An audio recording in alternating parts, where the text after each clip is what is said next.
Welcome to the RPG Goblin, where we make learning TTRPGs fun and easy for you. In this episode, we're actually not going to be talking about a game, but instead we're going to be having a TTRPG discussion. And oh my gosh, I am so excited because the topic for today's episode is stealing from TTRPGs, which sounds like it could be bad, but I swear it's not, because we talk about the concept of taking ideas, mechanics, and aspects from other games, GMs, and media and bringing it into your own games to improve your stories. So if that sounds like a great time, then please listen to this episode as I bring on Damian from the Roleplay Rejects podcast to talk all about stealing from TTRPGs with me. So if that sounds like a great time, if you want to improve your own games at home or your actual plays, then please listen to this episode and let's get into it. Welcome, everyone, to the RPG Goblin. I am your host, Willow, and I am the one that asks all the questions because I'm just curious about all the games and all the things because I love TTRPGs. In today's episode, we are going to be delving deep into the concept of stealing ideas from games, which sounds maybe a little weird and like a bad thing, but I swear it's not. Basically, anytime that you play a game, you don't have to always just use those mechanics in that game. You can take it and bring it into other games, and that is exactly what we are going to be talking about. And, just general TTRPG discussions as well, because those are the best, with Damian today. Damian, you are from the Roleplay Rejects podcast, which is amazing, and I would love if you would introduce yourself. Okay, yeah. So hello, I'm Damian. I am one of the GM/players. I mean, I guess our whole squad is GM/players as we rotate around. But over at Roleplay Rejects, we like to play new and unusual TTRPGs. So that we run through campaigns for 3-ish months. Try out different systems. We've tried out the Fallout RPG. We've tried out Star Wars Force and Destiny. We've tried out Bunkers and Badasses. Just various different ones, and we like to rotate through, play an extended adventure, try and really get a good feel of the system, and let you all hear it as well. And then in the in between of these different long adventures, we like to have like smaller side quests. We've done adventure skeletons where you get to play as basically as like a necromancer's like undead that he rose up to guard a dungeon, but you're getting bored of that. Mork Borg. We've done Substratum, which is coming out here soon. But yeah, that one. That one's cool. Sorry. it is. It is very cool. I will say it does require a lot of thinking on the GM's part because it is very lore light. But I can get into that in a little bit. Other things are we have a Patreon, Roleplay Rejects. There we have a website, Roleplay Rejects, and guess what? We have an Instagram at Roleplay Rejects. So yeah, we use Instagram for the most part, but we also have a Discord if you want to come out and chat. So Woo. yeah. That is all amazing. I just want to say I love the concept behind your podcast so much. Just like trying out those different and being able to almost like taste test and see Exactly. what everything has. I think it's amazing. Yeah, it was originally because so we were listening to some of the, or I was listening to some of these other podcasts where they would try out this new system that sounded really cool for 1 to 3 sessions, and honestly, I got a little bit irritated because they would at the end always say like, "Oh, there's this really cool downtime mechanic that we didn't get to," or like some pretty big aspects of this game that they just didn't seem to get to. And I thought, well, why don't we go try doing this just in an extended kind of time frame so that then you can really get the feel of it? Because I don't know about everybody else, but I don't like, well, I have an obsessive loot goblin mentality as far as getting rule books, but I know that that's not commonplace. Yeah. I know that that's not commonplace. So having like an adventure where you get to get a little bit of the lore, you get to get a little bit of the mechanics, and generally just kind of make a decision for yourself on whether you want to get the game or not.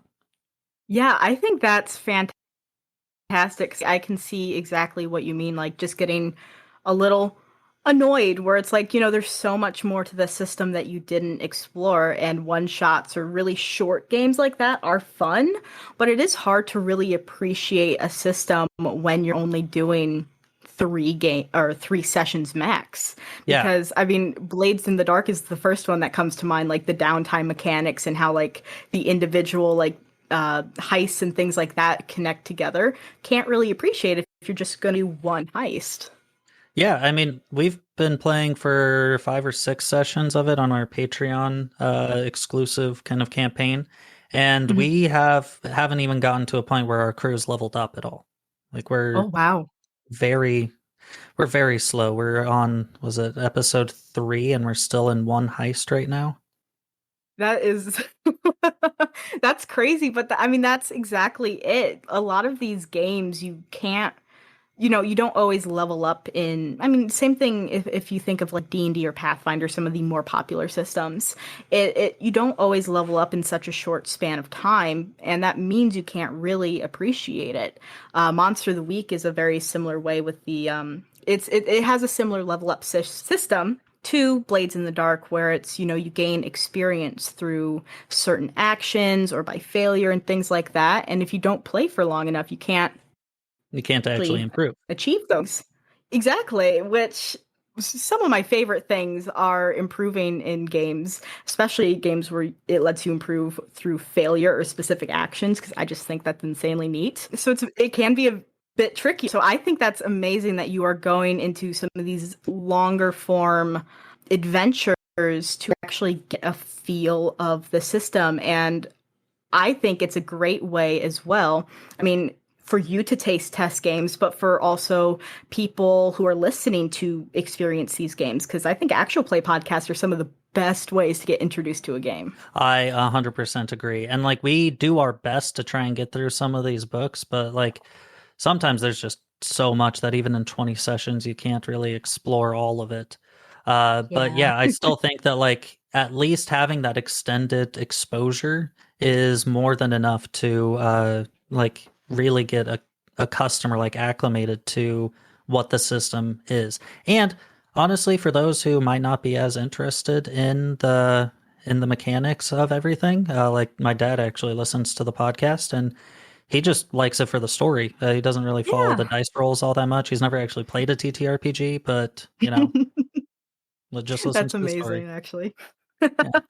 Well, I mean, that's the thing as well with like actual play podcasts. It is a lot easier to get outside people to listen because it is these stories, and the mechanics do matter, but if you don't make a huge deal of the mechanics, you know every single time and try and teach them or anything like that, if you're just playing the game, people can passively just enjoy it so much, and it might open the curiosity for people to even look at these games. Because personally, I started to play D&D through a public game that my brother was playing, but I really got into it listening to the Adventure Zone. And my first like TTRPG outside of D&D experience was through the Adventure Zone when they decided to play Monster of the Week. Hmm. I had no idea what that game was. I had no clue how it worked or anything, but I love that story. And it wasn't until I started to get deeper into like the TTRPG hobby where I actually like looked at it again. I'm like, wait, this is actually a cool game. But Oh I yeah. just enjoyed it for the story because it was awesome, and they did a good job of creating something that was just really fun to listen to. Yeah. I mean, for me, like I was away from TTRPGs for a little bit, but especially over the pandemic, I started listening to the Glass Cannon podcast and Yes, was I've heard good things. yeah, because they did Pathfinder, and I will tell you, I'll shout it from the rooftops till the day that I die. I love Pathfinder so much.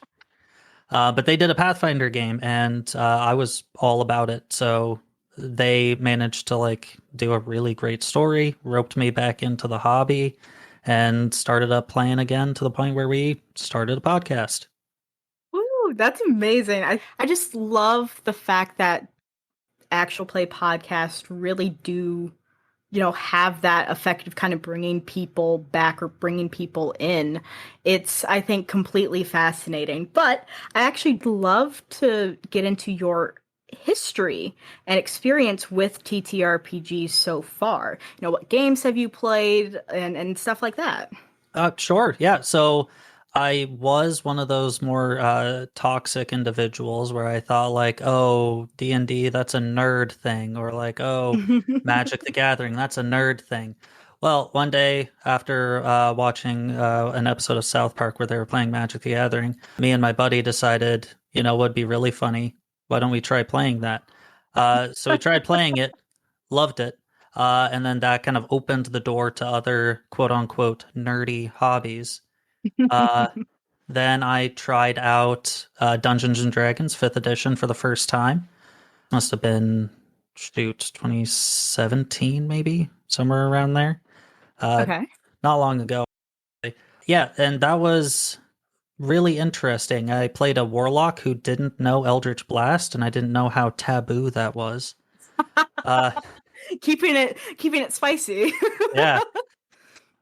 But yeah, played there, and it was pretty fun. So started mentioning that at work, and then someone at work mentioned that they play Pathfinder, and I was like, "Oh, what's that?" Then absolutely fell in love after seeing all of the ridiculous things that you can do in Pathfinder. Played, every couple of weeks or so until 2018 when I moved. Then I was away from the hobby until 2020, I think, is when I hopped back into it. Tried running a game of Rise of the Rune Lords, which is the staple Pathfinder First Edition campaign. I see. Okay. I was about to say I have no idea what game that is. Yeah, it is a very well built adventure path. So yeah, played a little bit there, and then I ended up kind of like cultivating the group that I have now. And we started talking like, man, there's all these different cool TTRPGs out there. I wonder how we could play them all. And then it was like a quick little like, well, we could always like start a podcast or whatever. That'd be really funny, wouldn't it? And And then you did. here we are. I think that's so good. I love it so much. Yeah. Yeah. Yeah, because initially we were in the midst of Kingmaker, which is another Pathfinder adventure path. Mhm. Um, I was really excited about that one. I actually got from Staples like a big old banner with the map of the Stolen Lands, Oh, and that's so cool. yeah, I'm looking at it right now actually, and like the whole point of this adventure path is that you're supposed to like explore the stolen lands and uncover things. So I Mhm. have hexes laid over the entire map, and then as you explore an area, you get to remove a hex, and then there's little printout markers that you can cut out real quick and then like glue onto the map so that then you can That's build so this whole fun. world. Yeah. Oh my God. The more I just have to say, I have not played Pathfinder yet. I've only played, with the high fantasy games, I've only played D&D 5th edition. But the more and more I hear about Pathfinder, I swear I need to play that game. I just it sounds fantastic and it sounds like it puts together things that I wish D&D had. And I really want to play it and you're not helping. Absolutely. Well, I will say that like the banner thing you can do for any game. I just decided to Mhm. be extra. Um, but like, yeah, I highly, highly, highly recommend Pathfinder. There's a whole bunch of rules in there. A lot of people joke, "Oh, it's Math Finder." Yes, it is a lot. There's math involved. I'm sorry, but I think it's still worth it. As for It's other, just if you want a crunchier game, it's fine. It's yes, great. and me, I love the crunch. As for on the podcast, though, we have played the Fallout role playing game, Adventure Skeletons, Star Wars Force and Destiny, Lady Blackbird, Bunkers and Badasses. There's actually a tiny library where it's pretty cool. It's like TTRPGs that are all the rules, everything about it is all on the size of a playing card. Oh, cute. I That love one's really that. fun. Was that one of your smaller adventures? Yeah, in that episode we went through like four of them. The audio quality is really bad. Just fair warning if you try and listen to that one. But yeah, we went through We all like start somewhere. yeah. No, that one was because like a dummy, I had most of our microphones muted, and one that was far Oh away no. was still showing up. And we look at the waveform and we're like, oh well, I see it on there still, so it must be fine. It wasn't. Uh, Devastating. Oh yeah. no. More Cord, Blades in the Dark, Bunkers and Badasses. We just finished up Shadows of Asterin, which is fantastic. It's made by a French company. But Ooh. yeah, Yeah. hopefully many more to come. Yes, I hope so as well because I mean, again, I just think it's insanely cool that your podcast is centered around exploring these games, and now there's like ones where I'm like, that would be cool to explore too. Um, Yeah. but I am curious. So you said you played D&D and you played Pathfinder around a similar time. I'm just curious, why did you fall in love with Pathfinder over D&D? Because I think that Dungeons and Dragons is limiting. Defaulting everything to just advantage or disadvantage rules, I think, is a penalty to the system as a whole. I believe that if you are grappled and you're sick, you shouldn't just have one disadvantage roll because the probability remains the same. There's no benefit of stacking these kinds of conditions. Where, as something like Pathfinder, you do have those options. In addition, I liked my very first Pathfinder character was an orc wizard who liked to use a battle axe. Now, you very much so know how taboo that is, but in the world of Pathfinder, it wasn't penalized to the point of something like Dungeons and Dragons. Dungeons and Dragons, I don't think you're even proficient in like martial weapons, and there's no way really for you to become proficient in it in like any kind of reasonable form. Whereas with that, with Pathfinder, all I had to do was pick up a feat at first level because that's a thing that you get. I love how prepared you were for that. Just saying that. Always. But No, you I you think ask that's you so ask me valid again. though. Yeah, you ask me again in 5 minutes, and I'll have a different reason. I think that's fantastic. And again, I mean, like being in love with the crunch, then in love with the more very open Hmm. character options and stuff like that, I think is fantastic. Again, what makes me want to play Pathfinder even more because, again, I don't hate D&D, and I never want to be aggressive towards D&D on the podcast. I use that as a touchstone often, Yeah. but I'm a little tired of it. I've played for a few years. I just want to try some other games, and Pathfinder sounds really awesome. Also, like Going like in that same vein. it's also like the obsession with Curse of Strahd, apparently. Like that's the Mm. go-to adventure path. Whereas like with something like, I don't know, Paizo's Pathfinder first edition, there's a whole bunch of different cool adventures. Uh, really, it just boils down to if you can think of doing something, Pathfinder probably has the rules for it. Do you Hmm. have to use those rules as a GM? Absolutely not. If you would like to, though, rules are there. Exactly, which I think is fantastic and a little bit actually of a good segue into the topic of today, which is, again, it sounds almost a little aggressive, stealing from other games. Yeah. Um, you just mentioned, I think that this is almost an interesting place to start, of ignoring rules from a system that you are playing. I think that is very, I not important, but I think that people should have the freedom and be aware that they can just ignore rules like that, or not rules, God, rules like that, because I I'm yeah, it. sorry. I would actually argue that people just don't realize that they ignore rules. When was the last Oh, time that you interesting. tracked weight in any kind of D&D like system? That is a very good point. How much do gold coins weigh? I think that those are actually in the book somewhere. I think so. But a lot of those as well are optional rules that are usually in the player's handbook or the freaking dungeon master's guides. It's so split up so weirdly. Huh. Yeah, But yeah, that's a good point. It people definitely ignore, which it's kind of interesting with D&D specifically. They do tend to ignore the more crunchier rules like that. exactly. And you said that they were like listed as optional rules. My opinion is that most rules can be approached through the optional lens. Hmm. When you are playing Dungeons and Dragons, for instance, I believe that there is a very specific rule on not being able to cast leveled spells as bonus actions with Quicken Spell as a sorcerer. That, to me, sounds optional because what is more fun? Hmm. Having to cast a cantrip as your bonus action or being able to cast some cool thing like Chain Lightning twice? That That sounds is fun to me. so fair.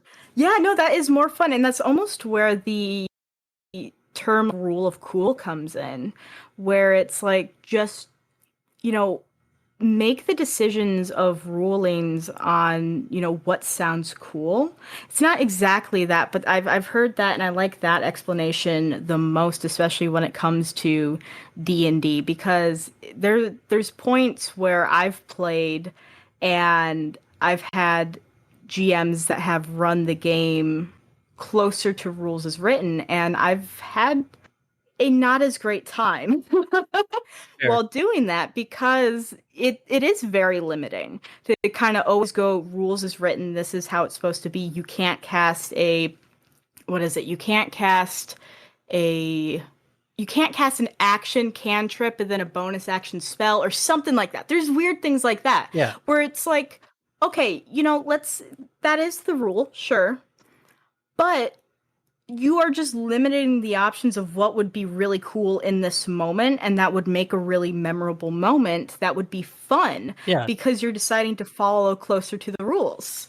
Now, I do want to bring up, and I know that you share this opinion with me. However you play your games is perfectly valid for you. Yes, These are I just agree. suggestions for different ways to approach that might appeal to different audiences. So, as we are talking from this point forward, do keep in mind that these are all just suggestions, and if we are we're not meaning to trash talk anyone or how anyone plays their games. Exactly. I think there is not one issue if you want to min max, follow rules as written. That is a perfectly valid way to play. I think you just need to find the tables that are fit for you. I That's at least for me that's what it comes down to. Make Yeah, sure you find the games and the tables that will fit your style of play the most so that you don't have like you don't have battles between people of like wanting to follow rules and not wanting to follow rules, and it's not it everything flows nicer if everyone's on the same page of how they want to play. yeah. And I mean, that's the importance of the session zero talk. I mean, heck, there's some times Yes. where I would even enjoy running like very specific to the rules kinds of a thing. Mhm. But then there's more times than not where I'm a little bit more loose with the rules. Um, I I do still like rules. I just like incorporating new rules or having that discussion of well, one thing that I like to do is sometimes I'll be like, hey, so the rules say this, but I don't know about you guys, but I don't think that sounds very fun. Do we want to just kind of Mhm. ignore this and then have like it be a group discussion to just ignore a rule? Exactly. I think those group discussions are so much fun as well. I've done that when I ran my first D&D game. There was a whole thing where it's like, okay, we're going to cover some different rules and figure out what the most fun is going to be. Stuff like, rolling or what is it? Average for hit points. Which one's going to be more fun? How do we want to handle crits and Oh yeah. nat ones and things like that? Because having that session zero, being able to talk and everyone get their feelings out, we either find out we want to interpret a rule this way and everyone is on board. We find out if there's people that are iffy about some things and we work it out, or we find a compromise, or we just don't really use a rule to begin with. If we all decide like, yeah, no, not something that's going to be fun. Like for me, at least I love failure in games, but I don't like how some people rule nat ones when it comes to D&D Yes. and essentially making the players be incompetent.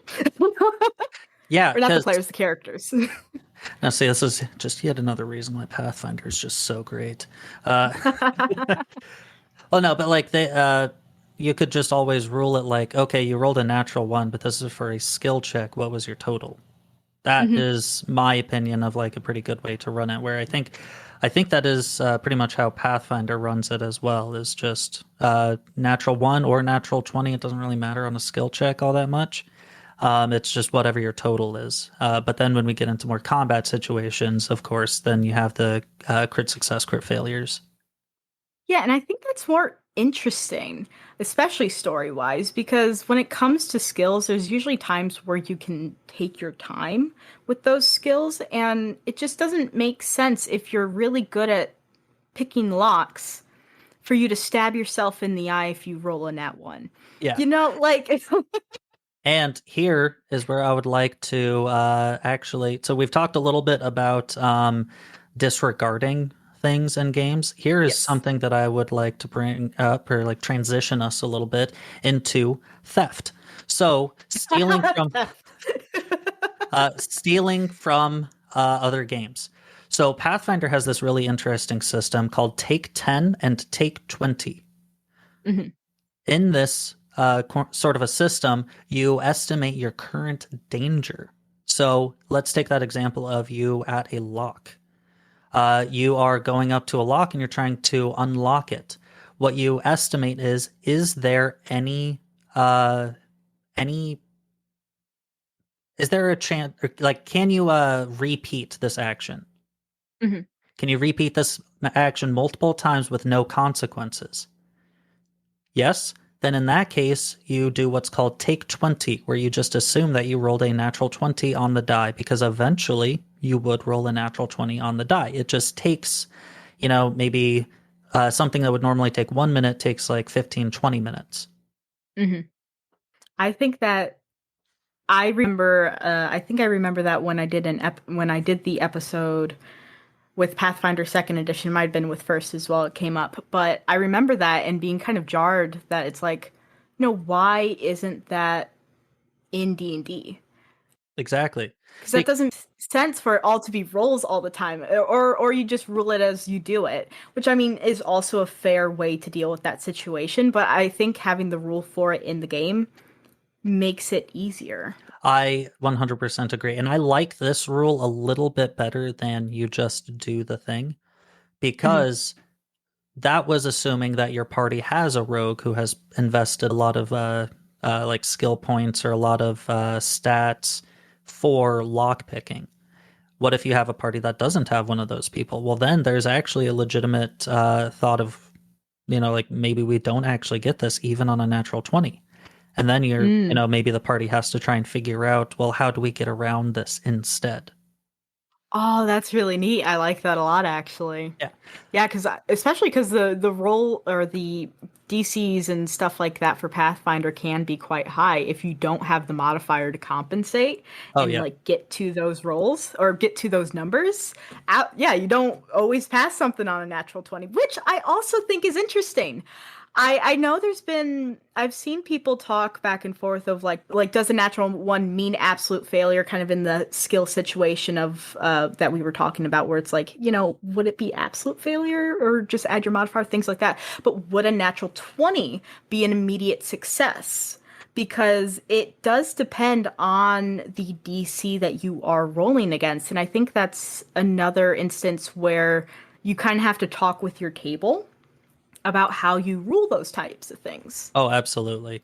And that's actually going to bring me up to another really fun thing that I think is pretty interesting. So, Pathfinder just kind of rules that skills you don't really so much get like the natural one, natural 20 kind of dilemma.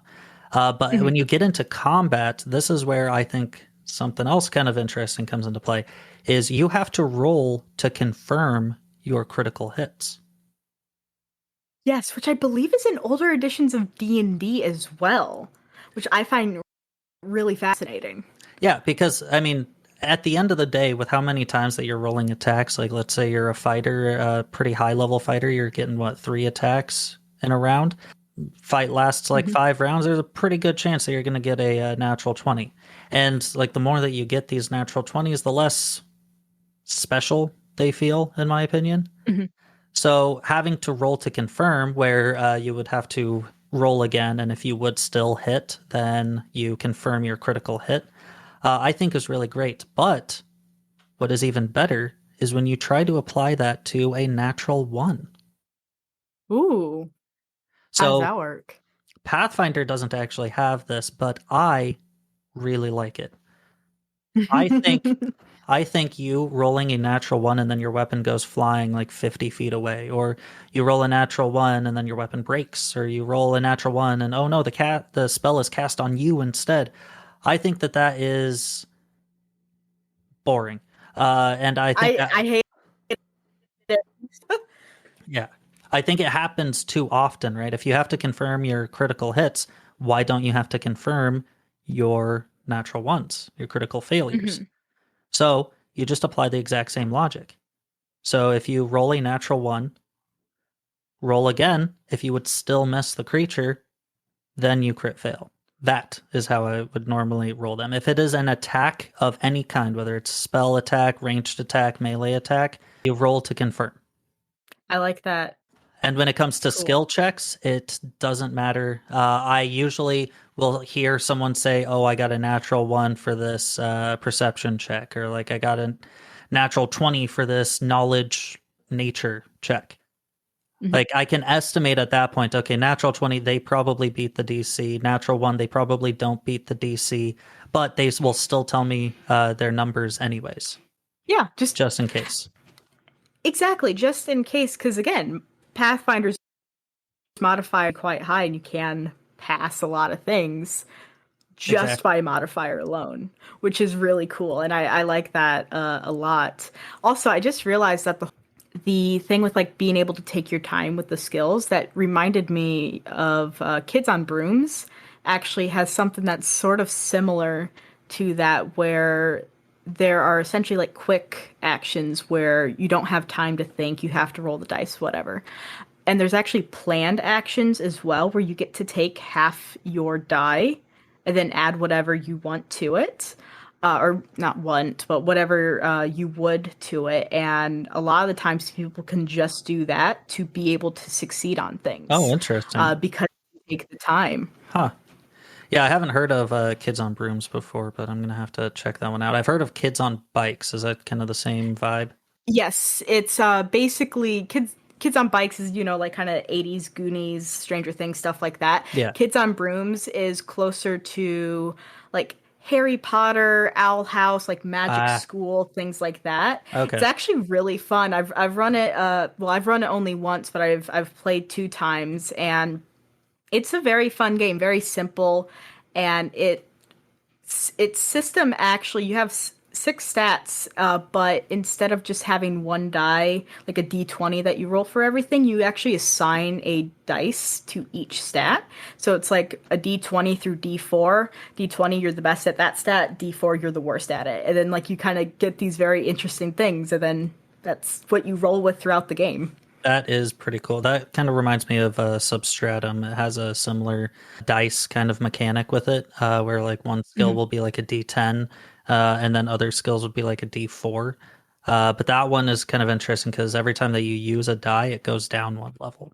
Oh, wow. So you use a D10, and all you need to get is like if you get a 5 or higher, you succeed no consequences. 3 or 4, you succeed with a consequence. 1 or 2, you fail. Mhm.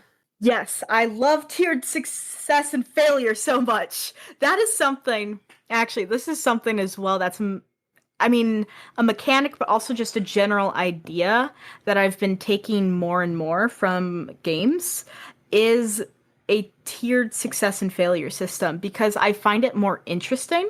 Because let's say, you're trying to, you're in that lockpicking situation, and you are just able to pick that lock. You rolled just the DC, let's say 15. I don't think in that situation it should seem like, you were the coolest person ever because you just succeeded on Hmm. being able to pick that lock. Even if you're a competent lock picker, I think that it still makes sense in that situation for it to be like, oh, I was just able to do that. It was a tricky lock, blah, blah, blah. Like adding that flavor to it Yeah. versus like, if you succeeded by 5 above the DC, going to be more impressive than if you just succeed if you just barely succeeded. Same thing for failure. Let's say you fail by just 5. Maybe you're not able to pick the lock, but something else happens because of it.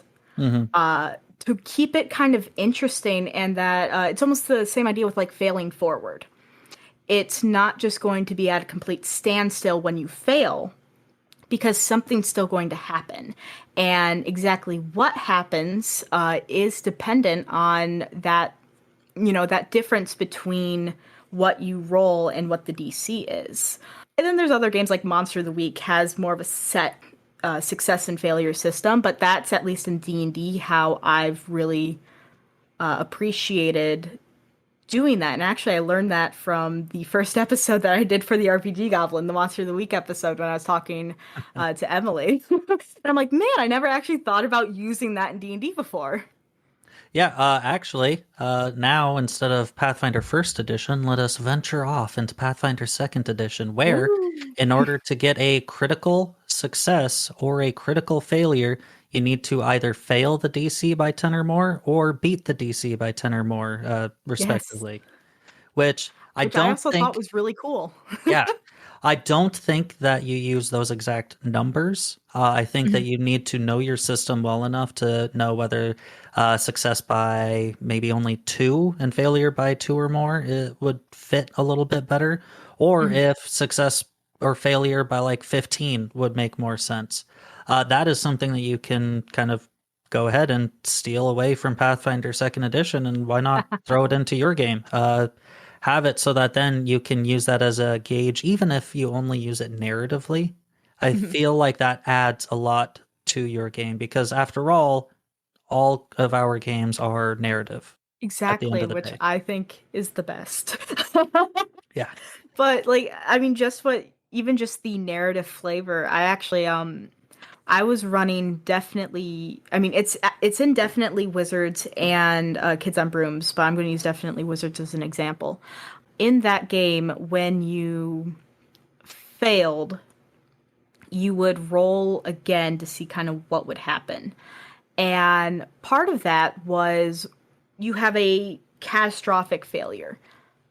Describe what happens. And what I would actually do, because I love those narrative things where it's like, something catastrophic happens. It doesn't mean you like blew yourself up and you're now dead. It could just mean in the situation, flavor wise, something bad happened. And actually the one was one of my players tried to cast like this fire spell, but it ended up being much bigger and kind of like a mass explosion that Oh, I didn't love really that. like affect anything, but it just kind of like burnt up and like black soot all over his face, like hair completely burnt and all of that, where it was just like this, narrative situation that happened from that failure.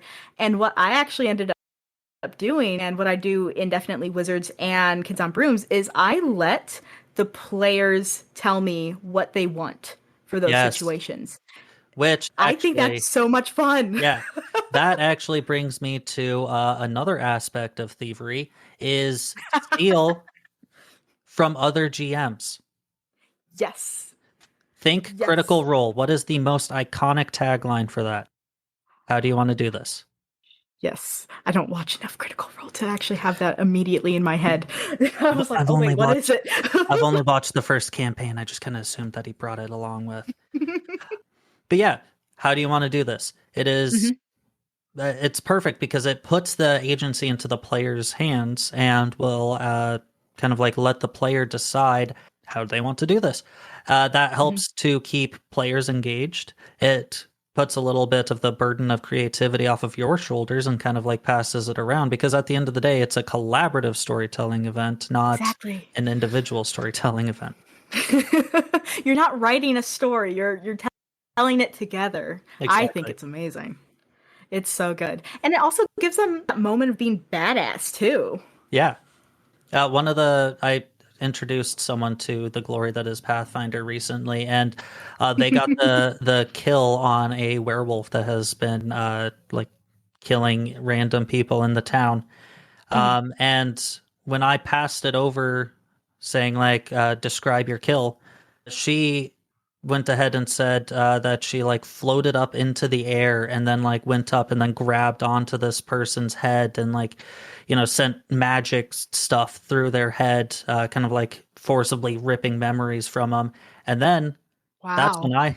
when I stepped in to fill in the details of what those memories were. I think having that kind of like back and forth is perfect. Absolutely, because it like truly playing these games is a conversation. It's and again, this I think there is a bit of, however you want to play is up to you what you enjoy.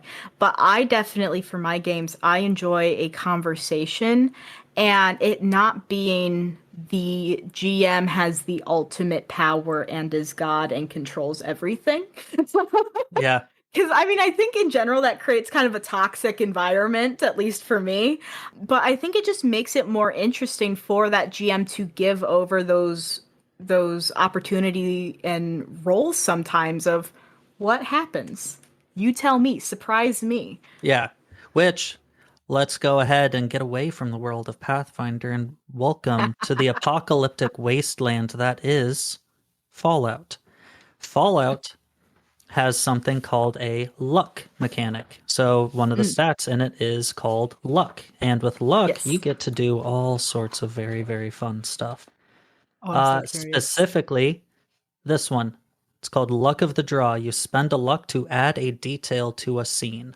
Now, that might sound extremely minor, but imagine how fun it is to look over through the rule book, trying to think your way out of a situation that you're clearly outgunned for, only to realize that you can add a detail to the scene. You could say, there's a door over here that we can escape from. Or it turns out that they just walked right underneath a whole bunch of grenade traps.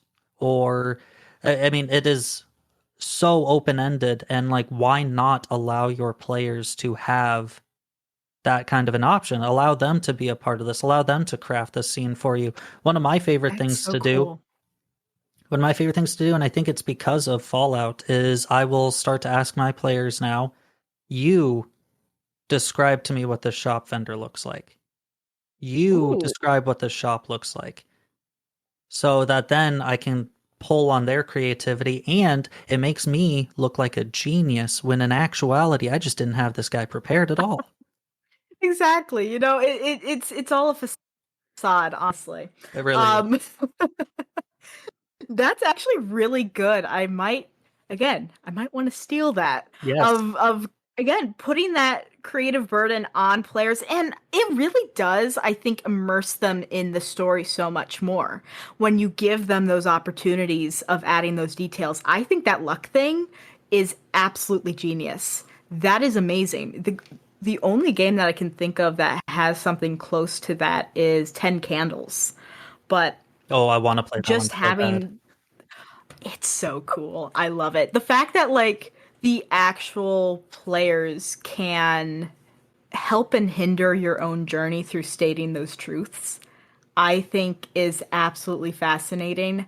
If I had a game where if I had like a wish and I could pick any game that I wanted to play and have the perfect group and perfect situation for it, it would be 10 Candles. Because that is just an absolutely genius game, and it's a crime that I haven't played it yet. All right, well, I'm adding that one to the list then for sure. As you should, which I actually recently found out that there is a tabletop simulator thing for 10 candles to actually run it with like actual of course they're 10 candles, but Yeah. actual candles and index cards and dice and stuff with it. And now I'm like, Ooh. well, now that I know that that exists, because it's hard to emulate it online because there is that special thing about being in person together, seeing all the candles, being in that dark space, and it's kind of hard to do that through a video call. But if you have that same thing emulated on your computer and you can move around and you can look around and it almost replicates that environment of being around everyone else that I think is actually a really good way to try and play the game online. So I that's definitely on my list of wanting to try soon because I think that would be amazing because 10 Candles again is a fantastic game. Yeah, I've I been love lucky it. enough to have everyone that I play with nearby, so we're able to play in person a lot more. But yeah, having resources like that or different kinds of applications that can help enhance games is just incredible. Like I only recently saw just how good the Roll20 dynamic lighting is. It's Yes, I was actually incredible. messing around with that last night. It's so good to like really emulate these environments. I'm so glad. I'm glad that COVID happened for the TTRPGs for the fact of virtual tabletops. It made it so much easier for people to play together because Yeah. I moved. I originally am from Ohio and I moved down to Florida. Florida's terrible, but whatever. Um, I moved down to Florida, and all my friends that I play games with are still in Ohio. So I ended up by just the situation of needing to play games online versus for a very long time I played them in person. And having those resources of a Roll20 or any other virtual tabletop, it really does wonders. I appreciate it every single day because it's like it just makes it easier to do those maps and just to again create that environment of being together versus just in a call. Yeah, yeah, which is very important for these uh Yes. our hobby. I think I want to move over to another aspect of luck that I think Yes. should be used. Now, I take this from the Fallout role-playing game and from the Glass Cannon podcast themselves. Hmm. The Glass Cannon podcast has this system called bottle caps. So if you do some epic story, if you do something incredible in combat, however really you want to rule it, but this is how they rule it, they will, the GM will give you a bottle cap. And then this Hmm. bottle cap can be spent to get basically advantage on a roll. Now, in a Oh, game it's almost like system, inspiration. yes, exactly. It's like inspiration, but imagine being able to stack it and save it over the course of a campaign. Oh my god, So that's cool. I, and then in luck, also you can use luck points to re-roll your die, which I really liked both of these aspects. So what I have done is I have stolen bottle caps. I had some leftover Fallout Nuka-Cola bottle caps that came with like the big old, Fallout TTRPG set. Which I'm really happy about. But I give those to my players now, and basically it is you can spend one bottle cap to give yourself advantage or me disadvantage before you roll, or I like that. you can spend two to re-roll your die. Ooh, which also it reminds me a little bit of the fate coin system as well, or fate token, I think it is, system where you can like re-roll your dice like that too. I like that a lot. Yeah. Yeah. Ooh. And then Force and Destiny has kind of a similar aspect to it, being like the Destiny points. There's a light side and a dark side. And basically, if it's the Mhm. dark side, the GM can use them. But when he uses them, they flip over to the light side, and then you get to use them. Which then, when you use them, Oh, they flip over to the dark side. that's really cool. Actually, isn't I want to say there's not something exactly like that, but there's something in Bunkers and Badasses, isn't it, with like players? Yeah, there's badass tokens, and then there are some mayhem tokens. Yes, mayhem tokens. I know that's what I was thinking.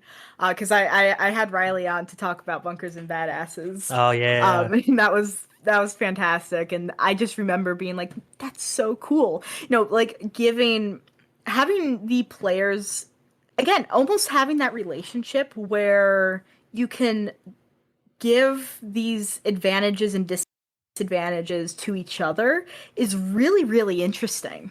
Oh yeah, and I really like the aspect of it. It really draws players and yourself really into the game a bit more.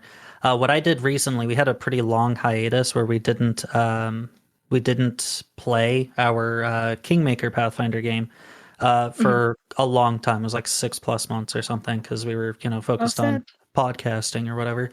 But uh, when we came back to it, we had a super long recap all the way from the Mhm. beginning of the campaign up to where we were now. And I would ask questions, probing questions of like, and what was that one bad guy boss fight? What was his name? And then they could say the Stag Lord, and they'd be like, "Great, here's a bottle cap." And it was just a bunch of bottle caps, just me handing them out as people got the answers correctly, because then that tells me that hey, they're paying attention to the story. It makes me feel good. They feel good because they're getting some kind of mechanical benefit for paying attention, and everybody's happy. I love that. Actually, hold on. Yep. Again, we'll have to steal because that is literally fantastic. I always love for like the beginnings of my sessions. I always want my players to kind of bring their own interpretations or, their recollection of what happened last session. Yet I normally can't always get them to do it. Maybe it's almost like, if I give them a treat.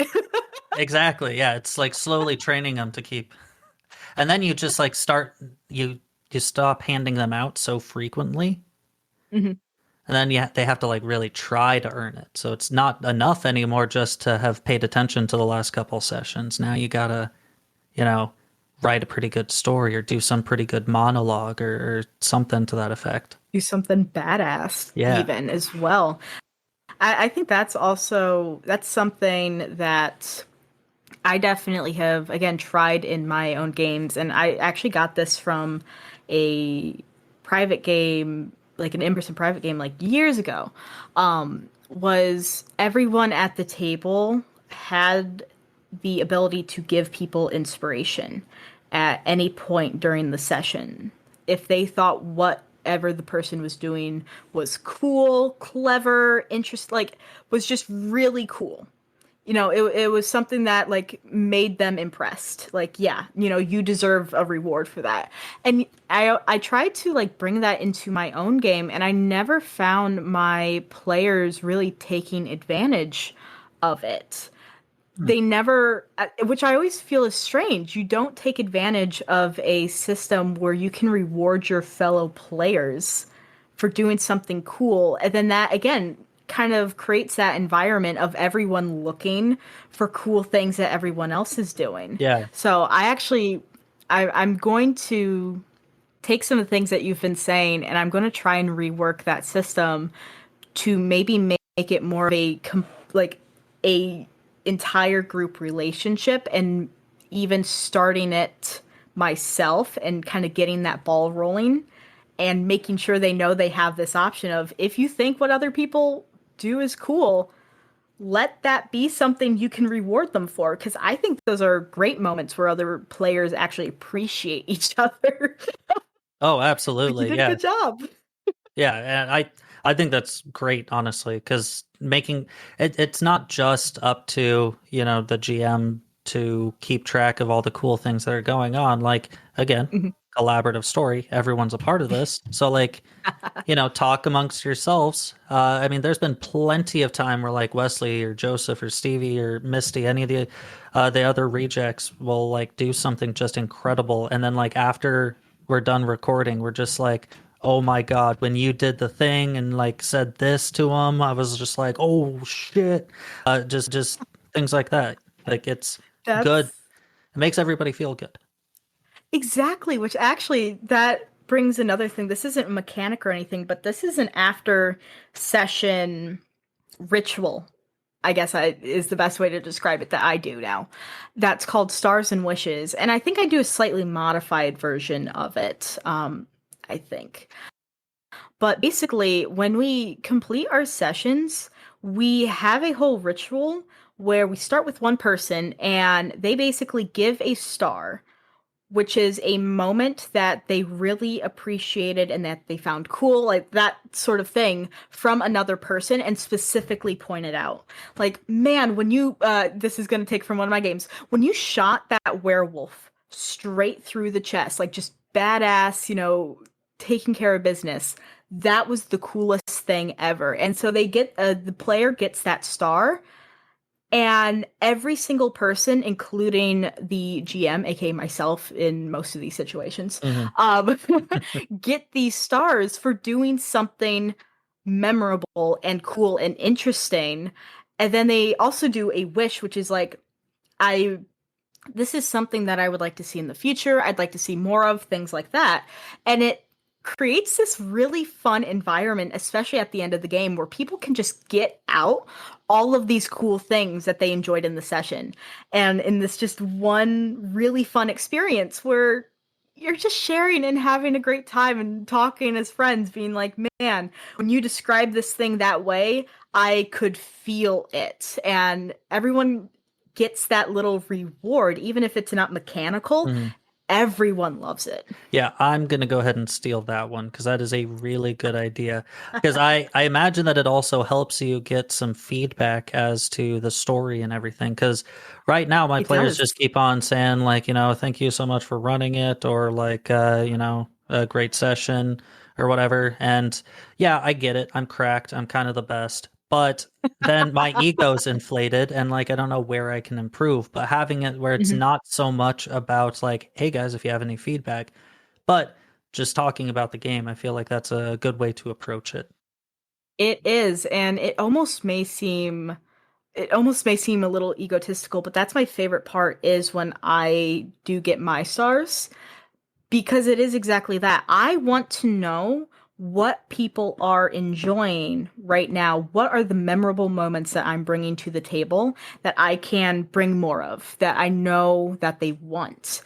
It really does help you improve. And that's something, I mean, this another thing that anyone can steal that I think everyone should steal for their own games is open communication with your group, because I think that is the best way to improve any game that you're in. Oh yeah. Oh, we Having that could do stars and wishes.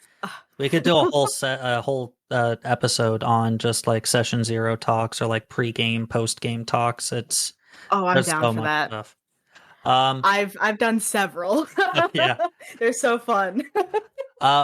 Another thing that I do want to bring up, kind of circling back to theft, is Pathfinder has this first edition, at least. I don't know if they incorporated it in the second edition because I'm a first edition purist, but they have something called templates. And I absolutely love one template in particular. It is called the advanced template. GMs out there, have you ever been in a situation in which you're like, wow, this fight's going to be really hard for all of my players. I'm really excited for them to try and overcome this challenge. And then you start the combat and they just kind of wipe the floor with the first guy right off the bat, someone that you thought would take a little bit. Introducing advanced templates. This is a really quick system. They have like a quick version of like how to apply this system, but basically it's something that you can apply that will make fights a little bit harder right off the bat. Let me look this up really quick. I'm so curious because I haven't suffered from that too much myself, but I know some friends who have DM'd that have specifically complained about those words, like, you just insta-killed that thing. Yeah.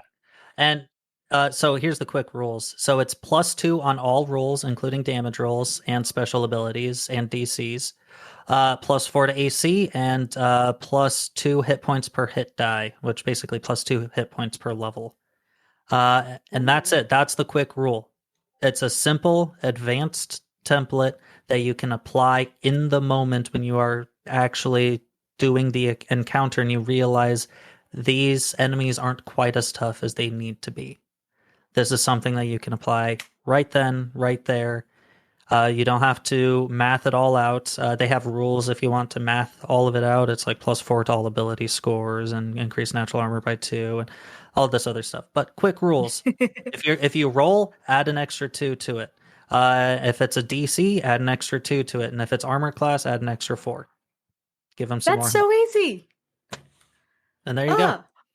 Also, I just have to ask, very quick, have you ever built an encounter in D&D? Because I know you have in Pathfinder, because you run Pathfinder, but have you in D&D?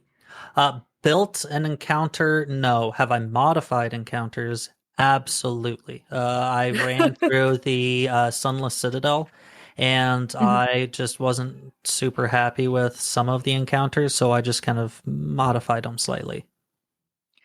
That's fantastic, because a gripe that I have with D&D as a system is it is so incredibly hard to build encounters, because their challenge rating system means nothing. Oh, absolutely, yeah. It means nothing. And from what I've heard of Pathfinder, it's much easier to build up these encounters and actually make them more balanced and make more sense. And I just want to know if this is true, because I'm getting a little tired of D&D. I don't know if I'm building an encounter that makes sense, because you mean nothing. I personally think that the CR system as a whole, D&D and Pathfinder, is flawed. So I only vaguely use that as an estimation. So, for instance, CR, you have a party of level 5 characters. CR5 is going to be easy for them. So you want to go for like a CR6 or 7. If you be careful though, because if you get like CR, like 2 or 3 above, there's a very real opportunity of just one hitting your players.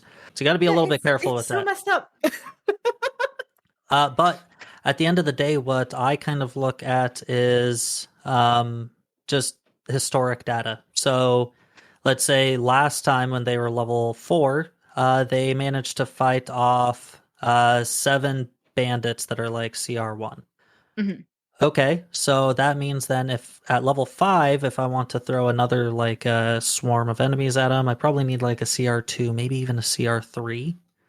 And the other thing that I recommend doing is if you're doing like an encounter like that, start with less numbers and then add in quote unquote reinforcements later on to scale up the difficulty. That way you don't accidentally create an unwinnable situation, unless that's what you're going for. But you just like slowly add in, well, not even slowly, really. You just let them fight like the first couple guys, and then that's when like, oh, from the side room, more reinforcements came in. It was, guards that were waking up at the time or something. Again, it's all a facade, really. But no, Yeah. actually, that's really good advice to and it also almost acts as a second wave too. Like it does kind of almost bring a little life back into the encounter, especially if it might be running a little long or anything like that. Exactly, I like that a lot. and that is honestly the perfect time for you to use this advanced template. Is on the first hit that the monster is getting, realize that, oh, my fighter just unleashed like 30 damage onto this guy who only has like 60 health. Yeah, let's go ahead and apply that advanced template real quick, because this, yeah.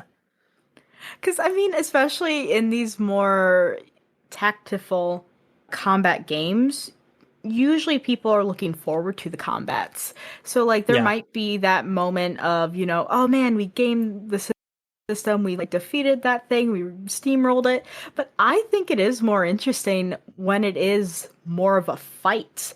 It is more of a fair fight. It's back and forth hits. The monster's doing things, the players are doing things. So I think that's fantastic that they do have that Did you say that it was for first or second edition of Pathfinder? It was first edition. I'm pretty sure second edition probably has something very similar to it, but I'd hope so, because I think that that's a fantastic way to just quickly make it more interesting in that yeah. moment. I love it. Another thing is something that I actually really liked that Stevie did when she was running the Bunkers and Badasses game. She had her final boss encounter, and she didn't just have the final boss in a room. It was the final boss and like 6 or 7 other creatures around. Hmm. And this might sound like, okay, pretty standard or whatever. But what was really cool is as we all focus fired on the one like the big bad started sacrificing some of the other peons that were honestly not really doing a whole lot to us. Started sacrificing them for like health for the boss. And I That's thought that was a cool. really interesting way to handle these kinds of final encounters, because I know everyone brings up the action economy issue, but if you do something like that where it's not just your big bad, it's his posse as well. But as maybe as they kill off some of the other characters, maybe the big boss gets mad and now he's got +1 to all of his rolls. Hmm. Now killed off another one +2 to all of his rolls. I think that makes it dynamic, it makes it interesting, and slowly scales up the difficulty and the urgency of trying to win these kinds of encounters. Oh yeah, no, I completely agree. I already wrote that down. It's like, yep, cool. I have Yeah. to remind myself to use that later, because that's yeah, because final boss fights, I feel like those are always what people are looking forward to. Like that final fight, that the one where you get to go all out. And I feel like dependent on the system, they don't do a lot to support it to make it super interesting, other Yeah. than like super overpowered abilities, but just something as simple as like being able to sacrifice these minions, or that's being able, again, use almost the environment that you've created to boost your boss up even more. Yeah. Genius. I love that. And you know what? Something that D&D 5e did really good. Legendary and layer actions. I do like those, are really, really good because that little extra flavor to the environment. I specifically think the environment actually playing a part in combats is so much more fun.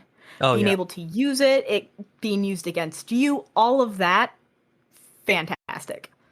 Yeah, because it's a very different for it just to be like, oh, it's a different painted big room for this final boss Hmm. fight. Yay. Having something like that to then just being like, oh, we're fighting in the swamp, and now we have like a penalty to our movement when we try and move around in the swamp. So that's going to make Hmm. things a little bit more difficult. Yeah. Potential dangers in the swamp. Yeah. Speaking of potential Yeah, no, there's cool ways to dangers, do it. Morkborg. I'll be honest. Morkborg! I love Morkborg. I went Morkborg's really great. dark this last time. So if you want a 5-part dark Morkborg thing, go ahead and head on over to Roleplay Rejects. But I think Yes. I think it is really good for flavor, because you don't have to just steal mechanics. You can Mhm. steal flavor. So just looking through here, how about a trap? Because Morkborg has some pretty good traps.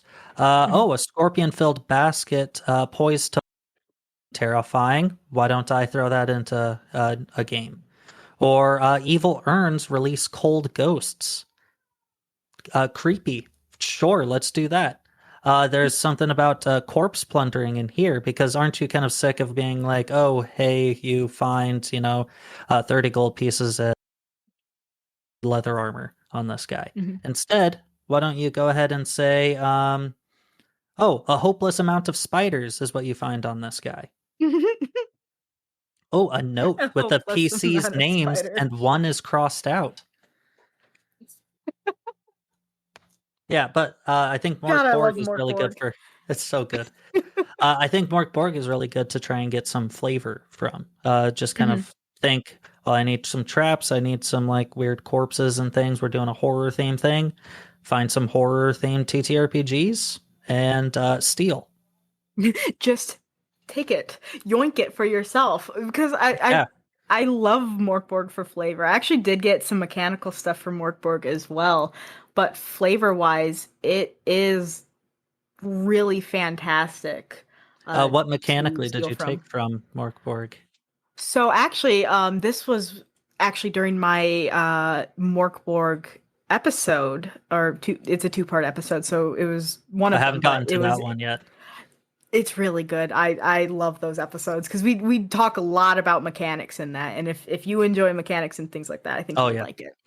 Yeah. But basically, the guy I was talking to, Zachariah, he does a lot of home brewing and stuff within his like D&D 5e games.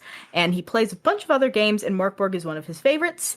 And he actually took the side initiative mechanic from Morkborg. So, you roll, I think it's a d6 if you get 1 through 3. Players go first, 4 Otherwise, through the 6. enemies.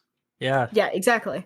And he actually took that and put it in his D&D game along with the idea of defense rolls from Morkborg and put it in his D&D game, Okay. which I proceeded to grill him on more information about it because I'm like, all right, what is the enjoyment, like what's the benefits, all of this. And I added it to my own games, and I don't know if I'm ever going to change at least my D&D combats back to rules as written again. Okay. So the side initiative, I'll cover that one first. At least for me, I have been in some really long instances of D&D combat. Yes, it can be fun, but depending on the GM and things like that, it's not the most interesting. And I always try to aim for my combats to be very interesting, dynamic, things will happen. But the side initiative makes combat run so much faster with having all of the players act as at one time and be able to kind of plan and work together in the combat to give each other advantages. I find to be really interesting, and it kind of does take away that like tactics part because you're not really like going with, I mean, it does and it doesn't, because you can work together but you're not working around like the set initiative order or anything like that. But you can work together and do these planned attacks and actually like help each other in a much easier way, at least in my opinion. Plus, it's really easy to keep track of initiative. If the players went, then it's the monsters just went, it's the players. Okay. Yeah. As well as there's one other thing. Again, it does make it faster though. I I don't know. I mean, I've had some shorter combats in D&D, but I've had some larger scale combats that would normally take maybe an hour or two, shorten up majorly just by doing the side initiative. Hmm. Just because it's like, all right, all the monsters act at once, that's done with. And they can also just react off of things easier, and it makes reactions and knowing when you use them and then when they come back easier as well. It's really improved a lot of things with my bears, and they've really, really enjoyed it. On top of that, defense rolls, which I personally think is one of the best decisions. Basically, instead of the monsters rolling to attack the players, the monster will attack, the player rolls to defend, which makes this environment of the players being more engaged in the combat when it's not their turn, because they have to roll dice to see if they actually evade or if their armor is able to neglect the damage or whatever, because it's completely on them. And it also, the flavoring brings more importance to armor and your evasiveness versus, oh, the monster just misses. Hmm. I think it's fantastic, and it's really easy to calculate because it's basically like it's your AC minus 10. So it would be whatever your essential like modifier to your AC would be. So if you have, I think it's chainmail armor the 16, it would just be a +6 to your defense roll. And the math actually works out pretty well because the for the monsters, their attack modifier, Plus 10 you just is the add DC. 10 to that. Yeah, and it's just the Okay. DC. So it works in a really cool way. And when we did like a combat simulation to test this out to see if this would actually be fun for my table and for my players, and I absolutely loved it. Everyone else loved it. And then that next session, when we actually played the game, we used it because we were in a big combat situation. Hmm. That combat, so much shorter than it normally would be. And we got through it very quick, and then we're able to proceed with the actual story stuff that we wanted to get to because just those simple changes of that side initiative and defense rolls changed the game. Hmm. And everyone had a great time, especially with planning with each other. That I think was the biggest part for my players is they're like, you know what, this is actually really fun. And it also made them scared of enemies to work together as well. It Yeah. was really interesting. I Again, I full do props to Zachariah for this. I do really like that sides initiative thing.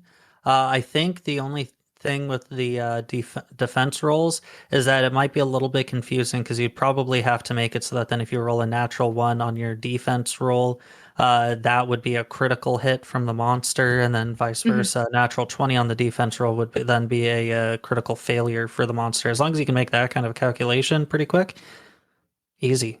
That sounds Yeah, awesome. that's exactly what it is. As soon as you just kind of get used to it, get used to the change, it's very easy and it works pretty much the same way as like a normal combat would, Yeah. except faster and again more put on the players. Do I need to roll to attack every single time? Why can't I just have my players, like if I'm have this monster attack them 3 times, why can't I just have them roll their defense rolls while I'm just rolling for damage or whatever? Like it puts more on on those players. Again, those almost that collaborative nature, but even in combat as well. Yeah, no, I think it's honestly a really interesting idea. I think I'm gonna have to talk to my players a little bit about that and see if they're interested. I will say I also like rolling dice, so I don't think I'll fully adopt it, but that is definitely an interesting approach for how to like handle combat, especially for like if you're having to manage a whole bunch of stuff, like you might as well pass along some responsibility to the players. Exactly. I think especially for larger quantity of enemies. And don't get me wrong, I love rolling dice as well. I I am a maker and I have a very large pile of dice in the corner. Oh, nice. But I get to roll more dice with damage usually, especially if I'm rolling multiple. So it's always I still get to roll dice. I'm still having a great time. No, that's fair. I do have one specialty dice that I like to roll. Ooh, It's actually a die made from a medical cadaver, that's and it's a really D20. interesting. Yeah, my friends got it for me for my birthday, and yeah, it couldn't get shipped to certain states, which is really fun to deal with. Of trying to explain that it's just a D20. But yeah, That's really cool though. yeah, I really like it.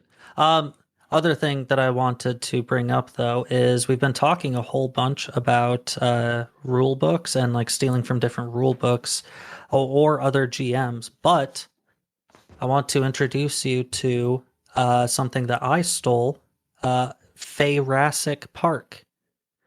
I had a Jurassic Park. Feyrassic Park because I had a instance in which one of my players couldn't make it, and we didn't want to continue the story because it was something very, the next steps were going to lead into something pretty important, and we wanted Mhm. everyone there. So I decided, y'all know, it'd be really funny is if because they've been asking if they can have dinosaurs in the game.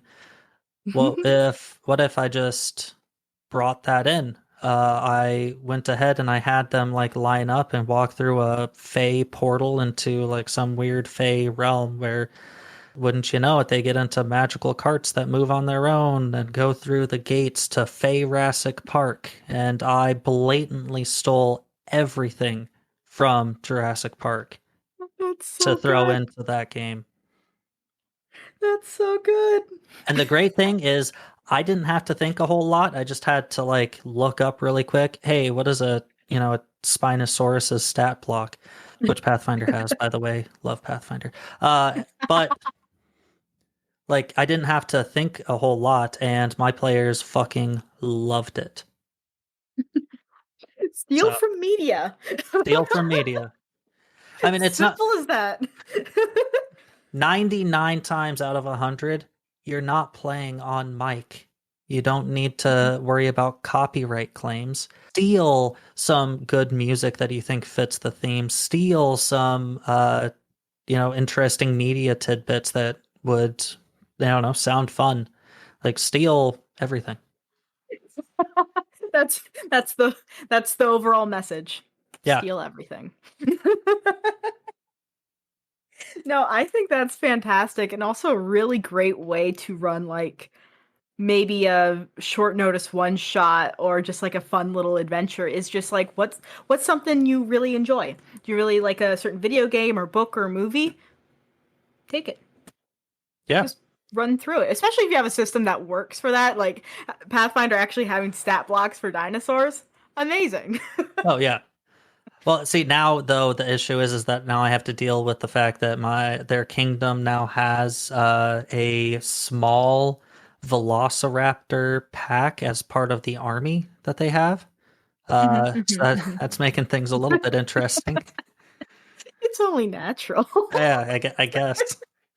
That's so good. I always find that fun to do like little offshoot one shots like within a main campaign and then actually like bring it into the actual campaign and like Yes. make it so that's canon. Yeah.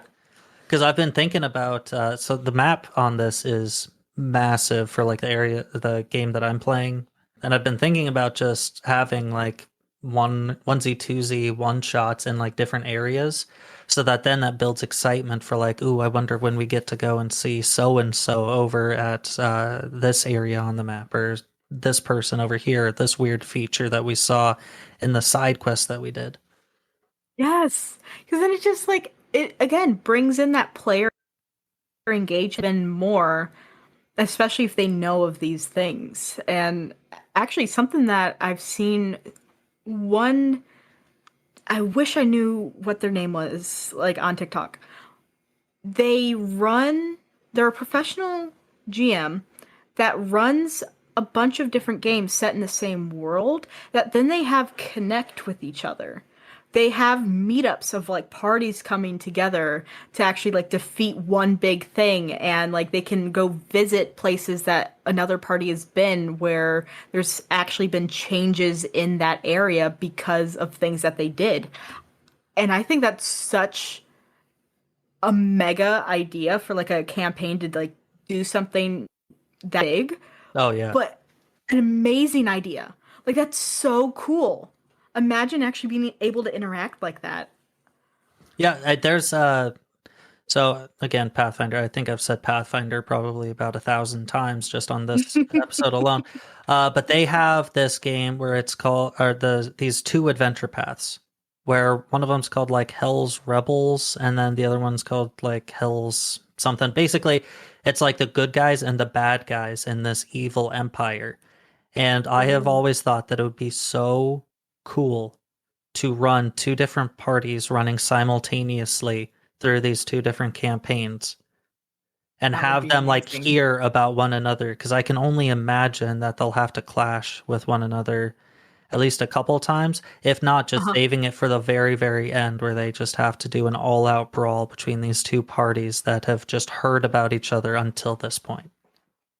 That would be one of the coolest things ever. Oh yeah. Especially to give them just like on the opposite side and like they can actually affect and foil each other's plans and that would be so cool. Exactly.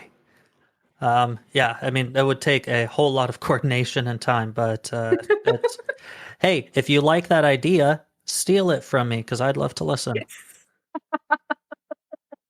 Exactly. You can steal whatever you want from this podcast, Yeah. from this episode. Just if it sounds cool, go ahead.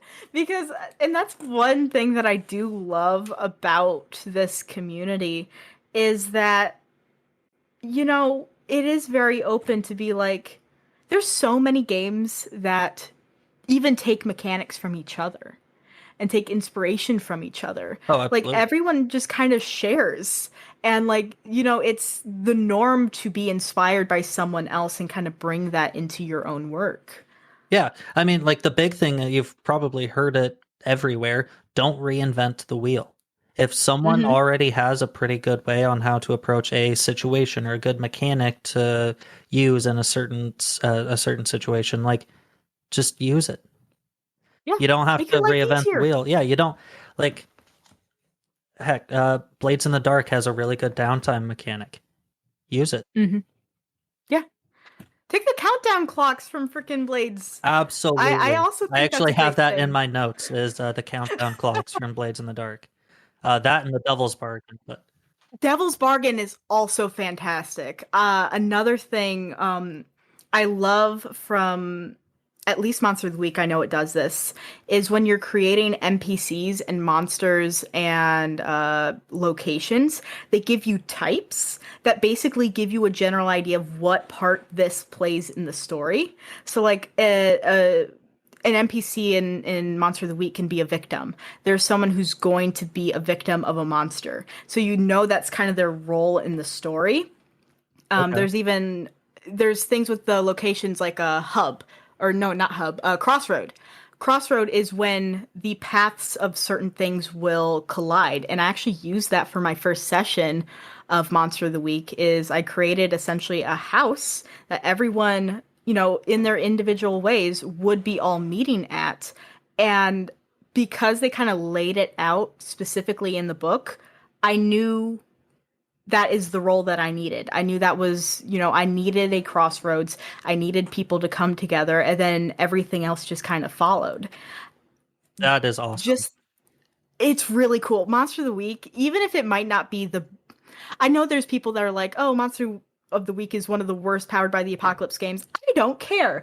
I love that game, and I think it has some really, really interesting information and puts things in a super like it really changed my view on TTRPGs, I'll be honest. I read through that entire book and I'm like, I get it now. I get certain things. I get how even just the inspiration from the media is translated into this game.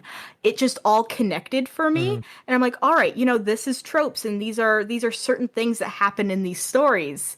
And it just completely flipped it on its head for me, and I absolutely love it. I think it's a fantastic at least book to flip through if you want to read something that may make you think of some things differently. If you've played even some other Powered by the Apocalypse games, I still think there is insane value there. Monster of the Week and Masks, I think, are some of the big ones for me where it's like I just learned a lot in the structure of the game of structure of TTRPG games in general from those Oh, books. nice. Yeah, that does sound extremely helpful to like organize things in your head as you're going Hmm. about it and having a tag like that. I mean, that's a quick control F like, oh, who was the victim again? Control find victim. Hey, that's who it is. Yeah. Exactly. And like I love stealing things from other games, so much so that in pretty much from this point going forward, I think I've been incorporating that in our epilogue episodes where we just talk about the game that we just played, the mechanics of it, and everything. And like in Shadows of Asterin, I recently just talked about how they have this concept called fighting attitudes that I think is Mm. amazing. So basically, like the slowest person has to choose their fighting attitude first, and the fighting attitudes will like give you a bonus to offensive skills, but like a penalty to your defense. Or you could do vice versa, where you're like, oh, I'm going to go a little bit more defensive this round because I just got my shit rocked by a couple of oil-covered birds. So I'm going to, play it a little bit more defensively. Or like, oh, I want to make sure that I go before the enemy does, so I'm going to take the quick fighting stance. And it just helps That's really cool. yeah, and it makes it like really dynamic because you change it round to round. So maybe at first you're like, I don't know how to approach this situation. I'm going to go defensive. And then they just aren't really hitting you super well. So you're like, okay, I think I'm safe to go offensive at this point. Or like, there's only one guy left. I want to make sure that I hit him. Something like that. That's really neat. What game was this again? Shadows of Asterin. They have some amazing lore. The vibe is kind of like The Witcher, but more like The Witcher, but if you sprinkle on some Cthulhian kinds of horror, That sounds actually really cool. it is incredible. If you like the slow grind, that is the game. Oh, that sounds awesome. Also, really, I need to check that out now. yeah. We have a whole campaign that is like 19 episodes plus an epilogue, available for listening wherever you have listen to your podcast. It is really cool too because they have their own soundtracks for their game, which oh, that's great. yeah, that is fantastic. Again, there's so many interesting things that people can even do with their games because that reminds me, there's a game that actually I backed on Kickstarter called Heroes of Cerulean that I know is actually getting its own soundtrack that's gonna like come with the stuff that you can use in your own games, and that's just a neat, like small detail that's just really fun. yeah. Like I fully understand that it's expensive to try and do those kinds of things, but if you can, that for is sure. awesome. I absolutely agree. And just again, it gives even more material for people to use.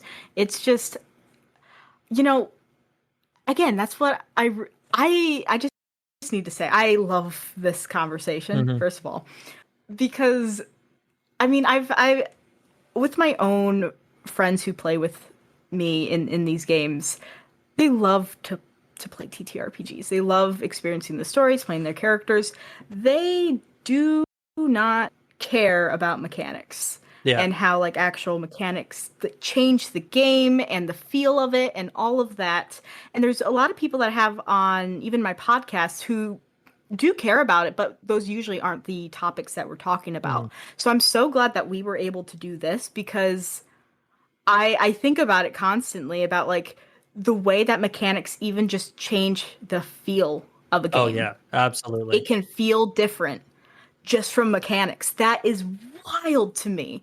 And so just all this like material and all of that, I love learning about it and using it and changing the games and changing my own GM style and stuff like that, with just even being able to play all these different games and getting better and better and improving all of these things. I love it so much.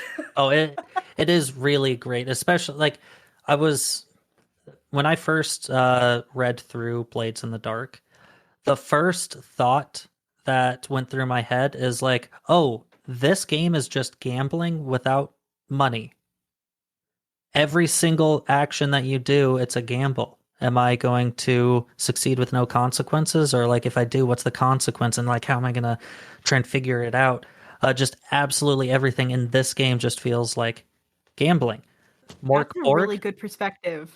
Yeah. Holy shit, yeah. Mork Borg feels like dread, absolute dread.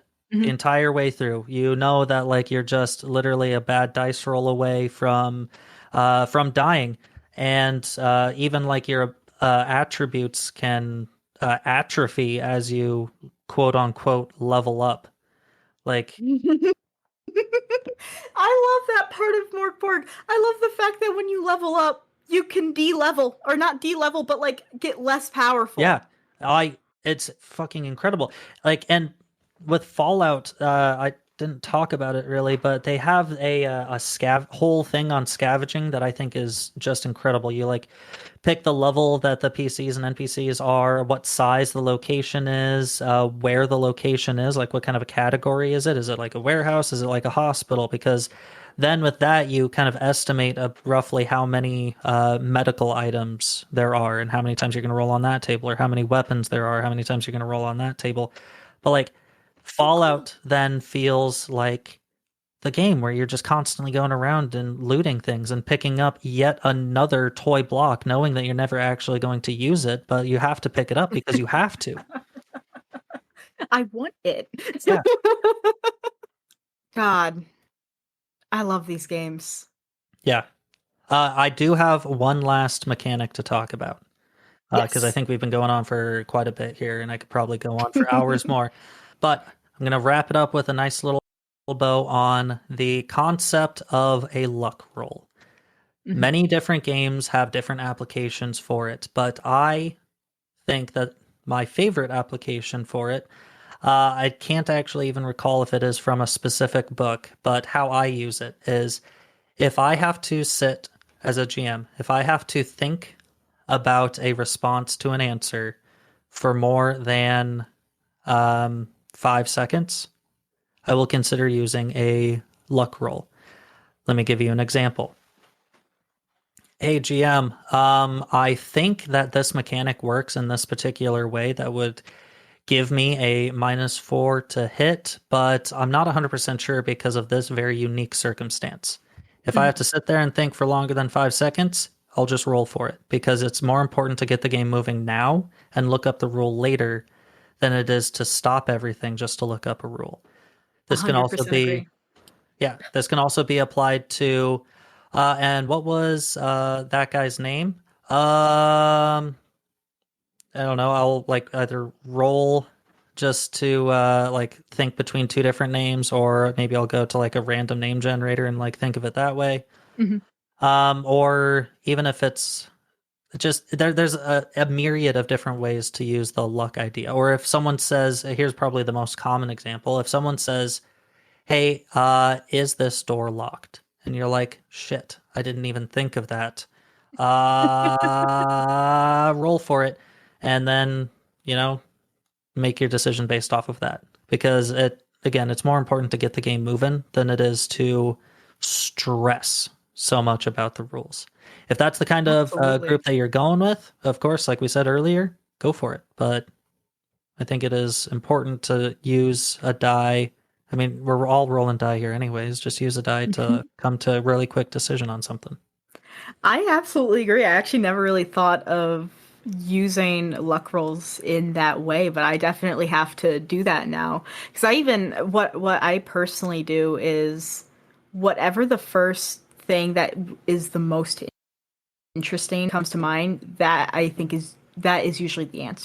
It makes it more interesting than yes or no, whatever the answer would be. Yeah, If it sounds cool, absolutely. Just again, to keep the game going, to make it flow, because I have that exact thing. I don't want to sit and talk or argue about mechanics at the table. yeah, I think mechanics are fun, but I don't want to do that while we're in the middle of a battle. And it's like what like maybe sure, maybe I might rule it in a wrong way, but we can deal with that after the fact. And I exactly. can, I can say, yes, I ruled it in that way. I'm sorry, but that's just what had to be done in that moment just to keep things going. Because no one, again, if you want to at your table, that's okay. But at least at my table, I don't want to sit there for 10 minutes trying to find a specific rule to make sure that we're correct about it. Whatever feels right in that moment is going to win. Yeah, and exactly. And like the only other time where I would say like it's probably fine to stop for a second to look up a rule is one, if you know the exact page that it's going to be on and you know Hmm. exactly where it is, you just can't think of what it says right now, or if it is a player and it is not currently their turn. Yes, Let I think that that player is. look it up. There's been so many times where someone's piped up like, does sneak attack apply for this? I'll Mhm. say, I don't know, look it up and let me keep on moving with some of the other players. But if it's your turn right now, I need to come to a decision. 5 seconds. Nope. Roll the die. Yep. Just got to keep it moving. And I would say the another thing that would even stretch for the rules, especially if it was a crunchier game, It is if it was a fate of a player in a way of a if I got the rule wrong and it caused the player to die. Oh Something yeah. like that, where that's not it wouldn't have been fair for that person in that moment. If it's like that kind of situation where it's like life or death and it does matter to the actual story, I'm okay with taking the moment to make sure that I get it right because I want to be fair to everyone at the table. And I want to make sure that it doesn't feel like I'm cheating you out because I decided to make that ruling. And then we either have to retcon it later or I have to then realize it's a mistake and be like, well, your player's still dead, or something like that. I don't want that situation to happen. So that's another one that I would say Yeah. the table. That's an exception. Speaking of player death, that's actually how one of my players died, is because I misunderstood how crits work. And Oh no! yeah, it was because in Pathfinder you can have ×2 or ×3 or maybe even a ×4 crit. Oh Uh, no! but with that, you don't just roll the die and then multiply it. You roll the die that many times and then add all the modifiers and everything Oh, together that many times. So I rolled my die, I rolled max damage, multiplied it by 3, and it was way more than enough to just kill the character instantly. So, oops, that's sorry, Misty. heartbreaking. Yeah. Yeah. Oops. Actually, I'm curious. What did you do in that situation, like after the fact? I said, because at that point I just kind of like gauged how she was reacting to it. Hmm. And she was kind of the opinion, like, of course, everyone's upset when their character dies, but it was like an accepting kind of upset. Hmm. So I said, I am so sorry, but I think your character's dead. And then she said, Hmm. yep. And I was like, uh, okay, yep. And moving on. We just kind Yeah, and of again, moved on in that those moments of situation. communication. Yeah. The other big thing with the luck die is, and I use this for my everyday life. If I have like two decisions of like, should I have I don't know, chips and salsa, or should I have like this other kind of snack thing? I really can't decide. I'm going to roll a die for it. Yes, An dice in important normal day use. Yes.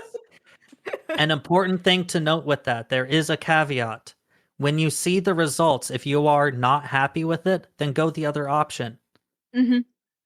Because the dice are just there to help guide you to the right answer. They're not the end all be all. I It just helps you completely discover agree. what you actually want to do. So in the case of like that character who wanted to see if there was, I don't know, an explosive barrel nearby. Mhm. You roll for it and you're like, oh, well, the dice say that there is an explosive barrel nearby, but hold on, we're in the middle of an abandoned orphanage. There's no fucking way that there's an explosive barrel here. Actually, no, there's not one there. Something like that. Yeah, whatever. I mean, whatever makes sense in that moment. I use kind of dice in that way as well. Is I don't even know if my players realize most of the time that I'm like rolling for things sometimes where it's just like, maybe.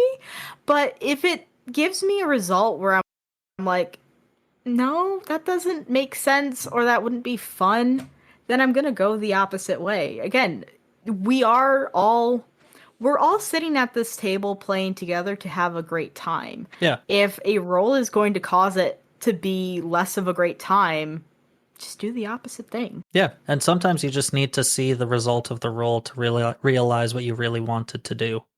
Hmm. I, So, I completely agree. Oh man, this has been fantastic. Again, I want to say oh, it very fun. absolutely amazing. This this just feeds my soul because I will talk mechanics to people who have no idea and they're like, "Okay, cool thing." And I'm like, "You don't understand. You can actually understand." So I appreciate this Yeah. so No, much. trust me. I love the crunch. I love the mechanics. When we play board games, just like when we're not recording podcast and like all of the rejects are over and we're playing board games or whatever, I'm the one who like will read through the rules and be like, "Oh, that's really interesting. Did you know that if you're in this certain situation, you could actually do this?" And That's the reaction that I get from most everybody else. It's just like, oh, cool. Anyways, It's but fascinating. it is, yeah. What are you talking about? No, I think it's absolutely great. So I do just want to thank you one more time for agreeing to come on and talk about stealing RPGs Yeah. because this has been amazing. I hope whoever has been listening found anything useful in this conversation. Please feel free to steal the ideas and take them to your own game. Yeah, I wanted to say thank you for having me on, because I know that I have just been like rambling like a drunk uncle probably this entire time. But I mean, this is great. I love talking about TTRPGs. Yes, I'm so glad, and you are perfectly fine because I've been enjoying it. Because I'm learning so many new things that I'm like, all right, I literally have a little list in my notebook, like, okay, this thing, I want to bring that. Oh yeah, So I have appreciated it so much. Conversations are great. yeah, But yeah, I mean, this seems like a great natural stopping point. So I think we're at the end here. Again, thank you so much, Damian, for coming on. Anyone who is listening, please feel free to take any ideas that you heard. Look into TTRPG books, like the rule books themselves. Even if you don't plan on playing the game, to just be one of the best resources to just get ideas. It makes you think of new things. And please listen to Roleplay Rejects podcasts and hear all of the crazy adventures that they go on there. Especially, I mean, what do they do in Morkborg? Morkborg's insane. I'm so curious now. I need to know. yeah. So please make sure to go check them out. Yeah, I love the dark and the more horrific stuff. I can't wait to run Delta Green eventually. And yeah, Yes. I take him on a journey in Morkborg. I'm so excited. I'll have to listen to that now because Morkborg is just fantastic. But yes, I think we are at the end here. One last time, thank you so much, Damian, for coming on, and thank And you thank you. everyone for listening. Yeah, bye. Thank you so much to everyone who listened to this episode of the RPG Goblin. I really hope that you enjoyed it. If you did, please make sure to leave a review for the RPG Goblin wherever you listen to your podcast, because your support means the absolute world to me and it keeps this podcast going, because I just love doing this, and knowing that you guys love it out, knowing that you love it too helps keep me going. I had such a blast doing this episode. I love talking about TTRPG topics so much, especially when it comes to mechanics and improving your own game. Makes me so happy. And if you loved Damian in this episode, because why wouldn't you? If you loved Damian in this episode, then you should absolutely check out his podcast, Roleplay Rejects, where they do about 20 episode arcs of different TTRPGs they've done Bunkers and Badasses, Fallout, and all kinds of stuff, and are still doing more. So if you want a taste of what some of these games actually are like to play, then please go listen to them. It's Roleplay Rejects wherever you find your podcasts, and they are Roleplay Rejects on social. They are Roleplay. You can also find them at Roleplay Rejects on all socials and on their website. For the next episode of the RPG Goblin, that is going to be coming out July 21st. We're going to be talking about Twilight 2000, and I'm so excited because this is such a fantastic system about basically surviving the World War III that never happened. And it is just so insanely cool, and this is definitely not the second time recording it. But if that idea of a game sounds really interesting, then please check out this episode. Then please check out this next episode that's coming out, again, on July 21st. And I'm going to be bringing on Adam from the Two Past Midnight podcast, which is a Twilight 2000 actual play podcast, to talk all about it with me. And it's just such a great time. So if that sounds like a really cool game to you, make sure to keep your eye out for when that episode releases, again, on July 21st. And I'll see you next time.